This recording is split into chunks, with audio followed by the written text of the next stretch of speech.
Bienvenidos a Metaeconomía, programa que transmitimos todos los miércoles a las 7 de la noche por Visión Democracia TV, donde estamos construyendo futuro, y en la noche de hoy vamos a compartir un programa nuevamente con el doctor Miguel Ocando, quien es abogado de profesión original, pero Miguel tiene unas investigaciones en el tema de la ciencia de la conducta y ha escrito en los últimos tiempos, he investigado sobremanera y dando talleres de formación sobre liderazgo. Bienvenido, Miguel.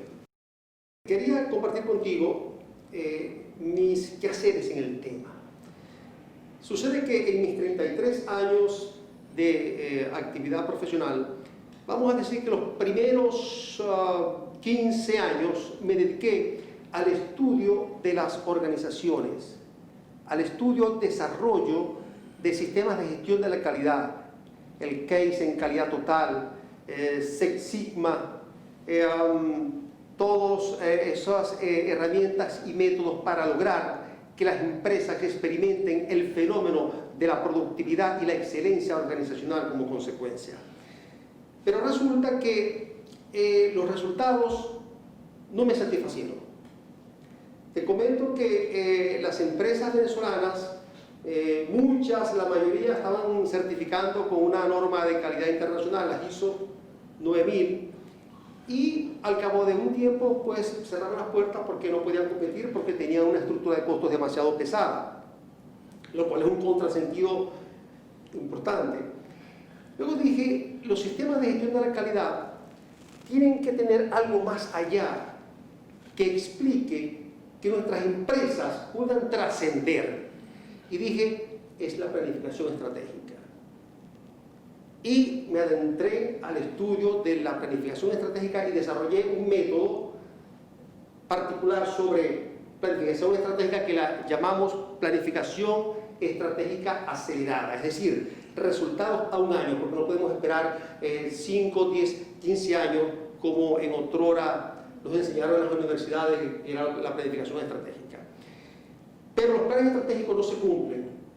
¿Por qué no se cumplen los planes estratégicos? No se cumplen porque falta un elemento importante, que es lo que me ha llevado a desvelarme en los últimos años, que es el liderazgo.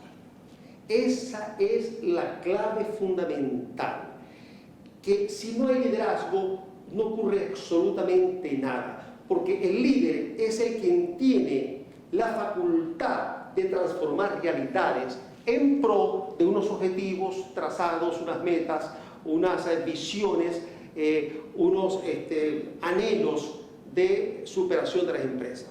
Yo sé que tú tienes mucho que decir en el tema de liderazgo y acto seguido te doy la palabra para que compartas tus creencias, tus descubrimientos sobre el tema de liderazgo.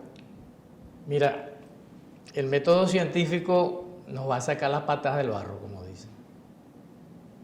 Todas aquellas personas que no estudiaron nada de eso que tú me estás diciendo, no tuvieron esas formaciones académicas, ni fueron a Harvard, ni fueron a Yale, ni fueron a Oxford, ni fueron a Cambridge, pero ¿cómo tuvieron éxito? ¿Cómo logra un Shakespeare, cómo logra un Blake, cómo logra un Einstein, cómo logra el mismo Pascal? Todas esas personas que lograron transformar el mundo. Y cuando digo transformar el mundo, estoy hablando de ir de lo más esencial a lo más concreto, a lo más pragmático, a los logros como tal. Porque el mundo casi nunca tiene logros, el mundo lo que vive son dramas, vive adicciones, vive conflictos, y de eso vive el mundo, ¿no? Entonces, ¿cómo vemos nosotros que desde lo más sencillo, lo más pragmático, lo más esencial, se llegan a concretar grandes metas y se llega a la cúspide del liderazgo, del éxito o de concretar y tener logros? Te estás refiriendo, Miguel, a gente que si no hubiese tenido esa competencia que vamos a descubrir en el programa de hoy, estuviésemos todavía en las cavernas. Bueno, lo que pasa es que ellos utilizaron principios de la Ayurveda. Y la Ayurveda justamente es una etnociencia. Y digo etnociencia porque viene de lo étnico, de la observación, de los procesos que están a la vista. Es decir, tomando como punto de referencia ese laboratorio humano que es la vida. Ellos fueron observadores muy agudos de cada uno de los fenómenos que se iban a presentando en una determinada región. Y justamente fueron eficaces porque observaban los fenómenos dentro de ese contexto geográfico. Por eso es que se llama etnociencia, porque está ligada al territorio, está ligada a la etnia como tal. Entonces ellos veían que ante un estímulo determinado había una respuesta. Y tantas veces se repitiera el mismo estímulo, iba a dar la misma respuesta en ese lugar. Y ahí es donde viene la proactividad y la eficacia como tal. Entonces ellos fueron creando leyes que eran aplicables a ese contexto geográfico y que funcionaban ahí, no funcionaban en otra parte. Entonces lo que vale decir que ellos utilizaron la verdadera ciencia, porque utilizaron lo que era aplicable a ese contexto, a esa geografía, a ese lugar. A lo mejor eso en otro lugar no funcionaba. Imagínate tú, un psicólogo, por decir, graduado en este país de Europa, donde hay mucha liberación sexual, Suiza, Suecia. en Suecia, y el hombre tiene posgrado, magíster, PhD, y al hombre me lo traen con todo su balaje económico, con toda su eficiencia y con todo lo que sabe, a resolverle un conflicto a un guajiro en el barrio del Chino Julio.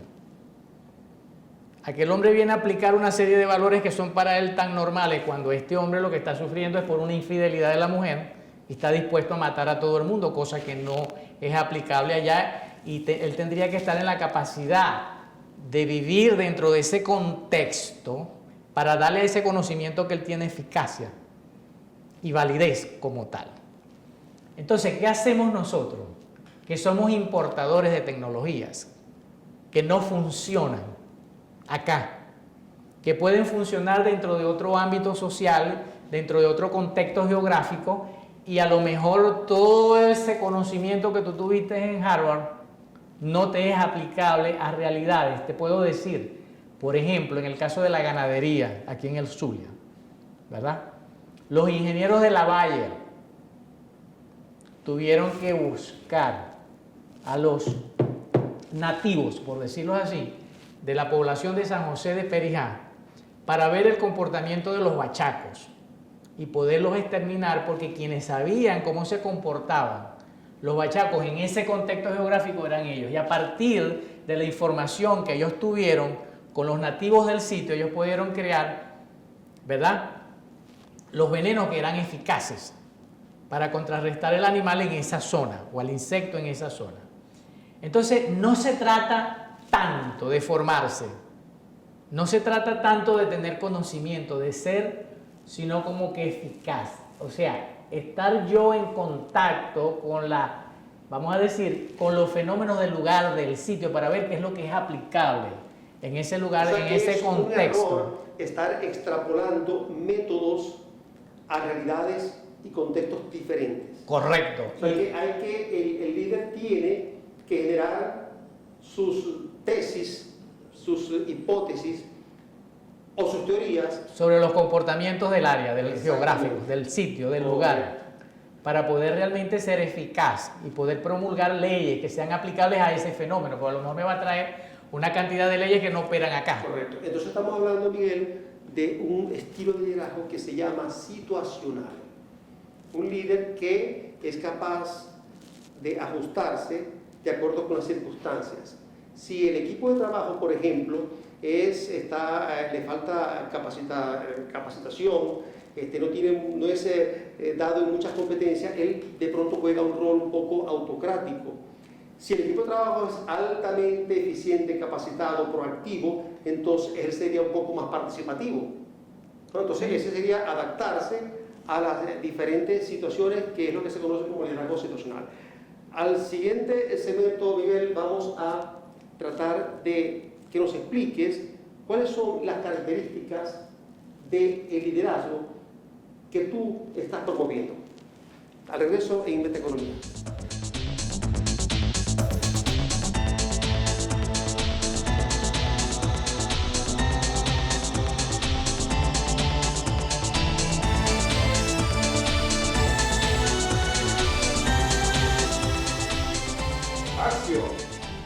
Seguimos con metaeconomía. Miguel, ¿qué tiene que hacer un líder para transformar realidades en pro del bien, por supuesto? Bueno, primero, una corrección, si me lo permites. La realidad es una sola. Por lo tanto, no me la vas a poder transformar. Para transformar el mundo, que el mundo es donde está el conflicto, donde está el problema. La realidad es una sola. Si hubiesen muchas realidades, la realidad dejaría de existir. Yo diría que tiene que hacer un líder para crear la realidad, que es una sola. Para transformar el mundo, vamos a decir. Para transformar el mundo y conectarse con la realidad. Vamos a transformar el mundo, pues. La realidad es lo perfecto, es lo proactivo, es lo que funciona, es lo operativo. Esa es la realidad. Y cuando hablo de realidad, estoy hablando de la fuente, estoy hablando de la divinidad, estoy hablando de lo que es perfecto, y no hablando en términos religiosos, sino más en el término de uso del lenguaje, ¿no? Estamos hablando de la perfección porque la realidad la creó Dios. Entonces, ¿qué tiene que hacer un líder? Primero, el líder necesita ser seguido por las masas, por las multitudes. Tiene que ser el modelo a seguir. Tiene que ser la persona que inspire la confianza para que todos lo sigan. Tiene que ser la persona, vamos a decir, yo diría el ídolo. Y no quiero ser exagerado, para que la gente no cuestione que está diciendo la verdad, que está haciendo lo correcto y que hay que apoyarlo y hay que seguirlo. ¿Qué es lo que al líder le da esa autoridad, ese poder, ese dominio sobre las masas, sobre sus seguidores y sobre todas las cosas? Que la gente lo siga plácidamente, que la gente lo haga. La gente le siga porque lo quiere seguir. Porque lo quiere seguir y porque a veces hay líderes que la gente lo inspira. Tiene que seguirlo porque es el jefe. No es líder. No es líder. Tiene que ser que la gente le siga de manera voluntaria. Que Eso les es haga correcto. Del alma. Interno, en el alma, seguirlo. Sí. Okay. Que la gente siga, se sienta plácida ante la compañía de ese líder y disfrute ese liderazgo. Y yo pienso que aquí tendríamos que irnos a lo sistémico. Porque ¿quién me da a mí como ser humano autoridad, poder, como tal? Mira, dentro de lo que es una estructura familiar, lo único que a mí me da la capacidad de logros y ese brillo social de que la gente reconozca mis capacidades es mi conexión con papá. Sin ponerle más barniz ni enredar la petaca. ¿Tu papá o papá Dios? Mi padre biológico. Porque cuando yo me conecto con mi padre biológico me comunico automáticamente. En constelación familiar, el padre representa la autoridad y la madre poder. representa La autoridad, el poder, la capacidad de logro y el brillo social. Y la madre representa la prosperidad. La prosperidad, el flujo de caja. Correcto. Porque la madre es la que pare, es la que multiplica la especie. Es lo que tiene que ver con todo lo que se reproduce. Cuando tú veas una empresa que la quebró el gerente, mira, no quiero ser exagerado, ni quiero ser dramático, pero yo ni preguntaría cuáles son los conflictos de ese señor, porque ahí lo único que tú tienes, tiene conflictos con la madre. Esa persona, ni con todos los estudios académicos del mundo, ni con toda la formación académica del mundo, va a generar ese flujo de riqueza que se genera desde la nada. Porque allí es donde está la capacidad de ser líder, la capacidad de ser gerente. Porque si yo me pongo a esperar las condiciones ideales para producir, no voy a producir nunca. Porque siempre hay conflictos, siempre hay... Es que me busquen el gerente ahorita, en este momento que hay una supuesta crisis económica, y él tome las variables operativas que hay dentro del país, y él sepa cómo generar riqueza con lo que existe, con lo que hay. Él no va a esperar que se arregle la situación del país, porque entonces él no está generando realidades.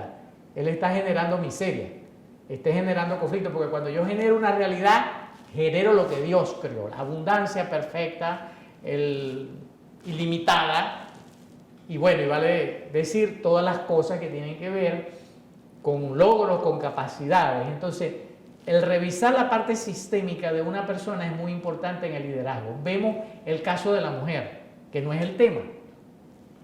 ¿Qué es lo que le va a dar a una mujer la capacidad de relacionarse con los hombres que lleguen a su vida?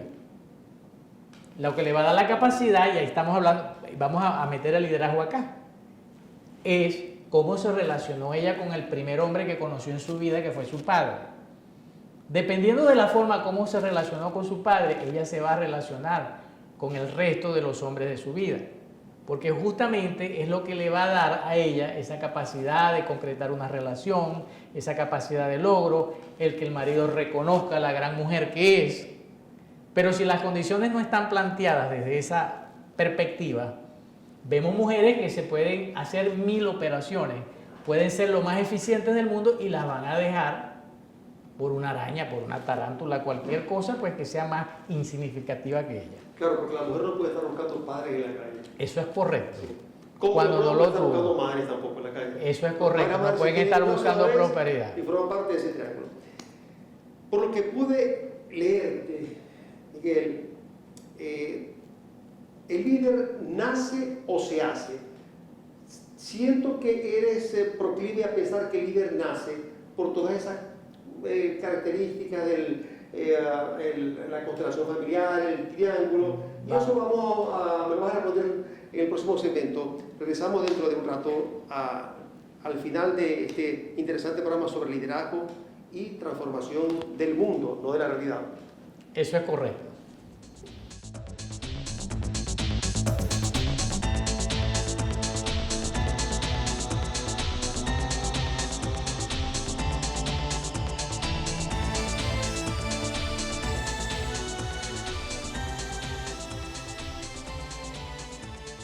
Bien, seguimos con esta economía. Miguel, dejamos una pregunta en el segmento anterior que tiene que ver con esa polémica, esa diatriba, que si el líder nace o el líder se hace. Bueno chicos, aquí vamos a seguir dando funciones con la Ayurveda, ¿no? Que está soportada en las bases del método científico, en la observación, en la experiencia, en la vivencia, en lo que se da dentro de un contexto para yo poder responder una pregunta y decir es aplicable o no es aplicable. Hubo un tiempo donde yo tenía invitaciones a todas las formaciones que habían en Danzaluz, pero justamente no para ser bailarín, porque yo no soy bailarín ni nada por el estilo, pero acuérdate que la carrera de bailarín en la ilustre y magnánima Universidad del Zulia duraba 8 años. Era mucho más larga que la carrera de medicina y se veía antropología, se veía historia de la humanidad, bueno, una cantidad de materias que yo me daba unos bidones cada vez que traían esa gente de Grecia, de Inglaterra, de Estados Unidos, de Francia, los mejores especialistas en cada área para formar a estos muchachos. Y yo tenía el honor de participar en todas esas formaciones y yo los asesoraba sobre todo lo que era la parte del comportamiento, ¿no? Y todo esto, gracias al señor Hugo Barbosa que me lo permitía. Y una de las cosas que se exigía para ser bailarín no era que la persona quisiera estudiar la carrera, ni que tuviera ganas, ni que estuviera dispuesto a cubrir todo el pensum de estudio, era que tuviera la condición nata de bailarín. Si en su estructura ósea o en su formación, vamos a decir fisiológica, no estaban dadas las condiciones para ciertos movimientos y ciertas posturas, esa persona era desechada. Por más que quisiera. Por más que quisiera. Entonces sí hay líderes natos. En mi profesión como abogado lo he podido determinar, ¿no? Mi especialización ha sido a base de todos los conflictos de tierra, por lo que yo desde que me gradué me he movido en el área del campo, ¿no? Todo lo que es el sur del lago, Santa Bárbara, todo lo que son las zonas rurales como tal. Y he podido ver gente, y ahí hablo de lo que tú me quisiste plantear en primer término, de que no funcionaba toda esa preparación que se le había dado a mucha gente y las empresas no daban la talla. Entonces, vamos a ver cómo en el sur del lago existían personas que no tuvieron ninguna formación académica. Y llegaron a ser las personas más ricas, yo diría, no solamente del país, sino del estado Zulia como tal. Entonces la gente decía que eran unos bichos cargados de cobre porque no habían estudiado nada. Y yo les decía a la gente, sí estudiaron. Lo que no tuvieron fue formación académica. Pero una persona que está observando el comportamiento de cómo funciona cada quien en ese lugar y lleva las estadísticas del que es el buen ingeniero, el que es el buen herrero, el que es el que sabe hacer esto, el que sabe. Eso es un estudio, si tú te pones a ver, didáctico, pragmático, donde yo estoy estudiando. Bueno, el concepto de autodidacta. Y una persona que está estudiando porque lleva las estadísticas, cómo se reacciona si hago esto, qué respuesta voy a tener, si hago aquello, y tiene un laboratorio montado. Y vemos que esas personas, ¿qué economista graduado en Oxford, en Yale o en Harvard podía venir a decir cómo se hacían reales en Santa Bárbara a un personaje de ese tipo? Una persona que estaba con muchas formaciones académicas, pero que estaba vinculada de todo el proceso operativo de esa región, no podía en 5 años de formación académica decirle a este señor que tenía 40 años estudiando el sitio, el lugar geográficamente como tal, qué era lo que funcionaba o lo que no funcionaba ahí y qué era lo que se necesitaba y lo que no se necesitaba. ¿Cómo llamarías tú ese algo que no se enseña en las universidades? Y cuando yo me voy mucho más allá de las raíces, de ver estas personas con este balaje que tú me dices de la universidad, que vienen de una época más reciente, ¿no? Yo diría que de una generación más nueva, ¿no? Esta persona venía de un hogar, una sociedad matriarcal, estos muchachos que se formaron, donde la figura del padre estaba ausente, el liderazgo lo tenía la madre, y ante la ausencia de la figura paterna, los hijos trataban de suplir ante la madre la carencia del padre. Es decir, lo que papá no hizo lo voy a hacer yo. Voy a protegerla, voy a cuidarla y voy a ver de ella. Pues te voy a decir algo. Ahí entraríamos en los principios bíblicos. ¿Qué dice la Eclesiastés sobre ese liderazgo? Y no estoy hablando de religión, pero mis estudios ayurvédicos, mi observación, me permite, en las estadísticas que yo llevo como terapeuta, decir esto es eficaz al 100%. Correcto. Miguel, hay una característica fundamental que yo considero que un líder debe poseer, que es la humildad. Llámese humildad uno de los actos más sublimes y más positivos en las características de un ser humano. Te voy a mencionar un líder que tú lo has mencionado y sé que te va a gustar. Jesús de Nazaret. Jesús dijo en una oportunidad, no es mayor el que se sienta a una mesa para ser servido, sino el que sirve. Bueno, cuando hablamos de humildad, estamos hablando simplemente en mi capacidad de aceptar las cosas. No, yo me refiero a la humildad, de la ausencia de ego. Precisamente, que tiene que ver con la conciencia. Allá vamos. Hay un contrapeso entre la conciencia y el ego. Allá vamos. Y el caso de humildad más pragmático, tampoco te estoy hablando de religión, pero sí te estoy hablando de lo que es historia. María, la madre de Jesús, era hija del comerciante más acaudalado y próspero que existía en el reino de Judea. Estamos hablando del hombre más rico, el esposo de Ana, Joaquín. Correcto. Por supuesto, Joaquín era visto como un hombre indigno, porque toda persona que no tenía hijos o era estéril era visto como indigno porque no tenía la bendición de Dios, que era tener un hijo. Y Joaquín se va 40 días y 40 noches a orar y ayunar en el desierto para pedirle a Dios que le hiciera el milagro. Sigo hablando de historia, ¿no? Eso lo dejo a cada quien que lo crea o no. Bueno, la historia sí es real. Era hija de Joaquín y de Ana, dos personas. Para cerrar, Miguel, que estamos ya en la parte final. Entonces, ¿qué pasa?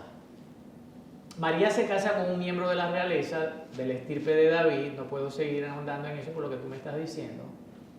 Y siendo su marido rico, viniendo ella de la realeza también, hay un censo en donde Herodes, en la ciudad de Jerusalén, ordena una movilización de Jerusalén a Belén para censarse en Belén. Y por supuesto, todo el pueblo tenía que movilizarse para ir hasta allá. ¿Qué pasaba? Que cuando ellos llegan allá, los hoteles estaban full. No había hospedaje en ninguna parte, las posadas, todo estaba full. Y tuvo que entonces quedar luz, pues, entonces, cuando José le pregunta a su amigo que le dé una habitación, él le dice, mira, tengo 10, 20 personas en cada habitación, los pasillos están llenos de gente. Pero la conclusión fue que parió pues en el ranchito. Te iba a decir porque era un multi, lo vamos a dejar para el próximo semestre. Pero ya para cerrar, Miguel, quisiera que a nuestra audiencia le diga dónde ubicarte en esos talleres maravillosos que yo sé que tú das, esa formación gerencial y humana.